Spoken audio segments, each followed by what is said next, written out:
Hello aspirants, welcome to the summary of the day 1 of 250. Ocean current, which is the horizontal movement of water in the surface layer of ocean of 100 meter, which depends upon the three factors: the earth rotation, properties of ocean water and atmosphere. Ocean current of two types: warm current and cold current. Warm current and cold current. आता westerly wind ज्या की subtropical high pressure belt ते temperate low pressure बेल्टपर्यंत move होतात. तर एक current generate होतो, त्याचं नाव आहे नॉर्थ ॲटलांटिक ड्रिफ्ट. ह्या अटलांटिक ओशनमध्ये याचं सिग्निफिकन्स काय असा आहे की the western part of Europe आहे त्याला खूप मदत होते, कारण हे वार्म करंट असल्यामुळं वेस्टर्न पार्ट नेहमी कोल्डमध्ये असतं युरोपचा. तर तिथले जे पोर्ट आहेत त्यांना डीफ्रीज करण्यासाठी आणि वेस्टर्न पार्टच्या ज्या बिल्डिंग आहेत त्यांना कमी म्हणजे हॉट ठेवण्यासाठी खूप कमी पैसे लागतात due to the North Atlantic drift.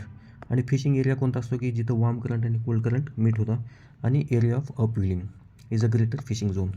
तर कोस्टल एरिया नॉर्मली तर एक कोस्टल एरियामध्ये तर नॉर्मली प्रोडक्टिव्ह असतो, पण जिथं अपविलिंग आहे तिथं कोल्ड विंड असते ना, तर कोल्ड विंड मॉइश्चर कॅरी करत नाही, तर त्याच्यामुळं इथं डेझर्ट लाईक कंडिशन बनून जाते.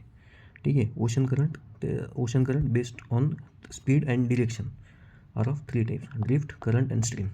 ड्रिफ्ट जे आहे ते 16 ते 24 किलोमीटर पर डे, म्हणजेच less than 1 kilometre per hour, which is of erratic behaviour.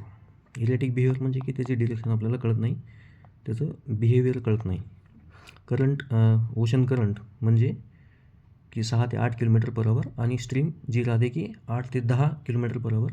याचं एक्झाम्पल आहे की गल्फ स्ट्रीम. तर इम्पॉर्टंट वार्म करंट कोणते होते? नियर इक्वेटर माहिती आहे की North Equatorial Current, South Equatorial Current and counter equatorial current. Atlantic ओशनमध्ये गल्फ स्ट्रीम आणि नॉर्थ ॲटलांटिक ड्रिफ्ट आता बघितलं आपण. पॅसिफिक ओशनमध्ये Kuroshio current, Japan current, North Atlantic Drift. Other current आपण आता खाली बघू मॅपमध्ये. तर गल्फ स्ट्रीम आपण बघितली, Florida current, Antilles current, Guinea current, हे कोणता करंट आहे? Somali current, Mozambique, Brazil, Kuroshio हे महत्त्वाचं आहे. आणि हे जे आहे हे जी सिलिऑंगमध्ये कोल्ड करंट म्हणून दिलं आहे, इथं आपल्याला इरमिंगर current, extension of gulf stream. Alaska, east European हे माहिती आहे, ब्राझील माहिती आहे. ओके. नंतर इम्पॉर्टंट कोल्ड करंट कोणते? लॅब्राडॉर महत्त्वाचं आहे, कारण हे इथं आपल्याला गल्फ स्ट्रीम येते ना, नॉर्थ ॲटलांटिक ड्रिफ्ट हे वेस्टर्न पार्ट ऑफ युरोपला गरम ठेवण्यास मदत करते. पण लॅब्राडॉर असल्यामुळं ईस्टर्न पार्ट ऑफ अमेरिका हे थंड पडत आहे. तर याला कॉम्पिटेटिव्ह ॲडव्हान्टेज भेटते कोणाला? वेस्टर्न युरोपला. फक्त western part of Europe, central नाही.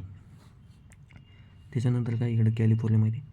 इकडे लक्षात ठेवावं लागेल बघा, इथं कुरोशिओ आलता वार्म करंट, आणि इथे ओराशिओला काय कामचेटका म्हणतात, आणखी एक दुसरं नाव. आणि ओक स्टॉक्स करंट, पेरू करंट, हंबल्ट करंट तर माहिती आहे. नंतर कॅनरी करंट, बेंगुला करंट हे लक्षात ठेवावं लागलं. फॉकलँड करंट हे आताच प्रिलिमला एक क्वेश्चन येऊन गेलं आहे कालच्या पेपरलाच आहे ना. नंतर live in current, west wind drift तर माहिती आपल्याला, ही लॉंगेस्ट आहे. कोल्ड करंट म्हणतो ना, लॉंगेस्ट म्हणजे ग्लोबल आहे आणि खूप जास्त वॉटर कॅरी करते. आणि वॉटर कॅरी करते म्हणजे काय की ग्लोबल आहे, वॉटर कॅरी स्लो स्पीड आहे. कळलं का? एवढंच होतं.